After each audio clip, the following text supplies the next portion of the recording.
સમાચારની શરૂઆત સૌથી મહત્વપૂર્ણ સમાચારથી કરીએ તો 15 પીઆઈની આંતરિક બદલીનો આ મામલો। હત્યા કેસ બાદ 15 પોલીસ ઇન્સ્પેક્ટરની બદલી કરવામાં આવી છે। હત્યાની ઘટના બાદ નિકોલ ગોમતીપુર પીઆઈની બદલી કરવામાં આવી છે। ક્રાઇમ બ્રાન્ચમાંથી 3 પીઆઈની બદલી કરવામાં આવી છે।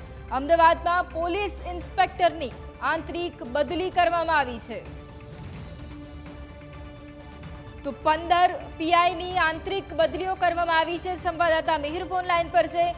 મિહિર, અમદાવાદમાં 15 જેટલા પીઆઈ છે કે જેમની આંતરિક બદલી કરવામાં આવી, શું વધુ અપડેટ?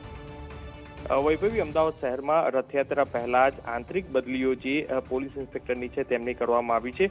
રથયાત્રા પહેલા અમદાવાદમાં વધી રહેલા ક્રાઇમ રેટના કારણે પોલીસ કમિશનર ચિંતિત હતા અને જેને લઈને જ જે પોલીસ સ્ટેશનના જે પીઆઈ છે તેમની બદલી છે તે કરવામાં આવી છે।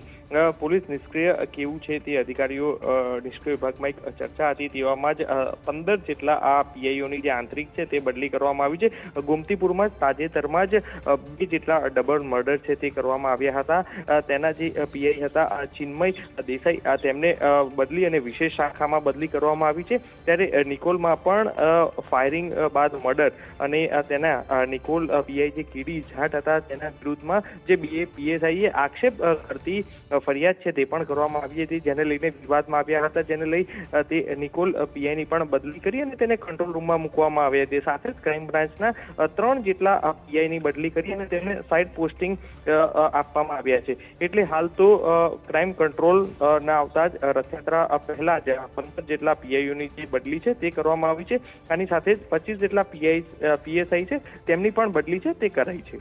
બિલકુલ, આભાર મિહિર તમામ જાણકારી માટે।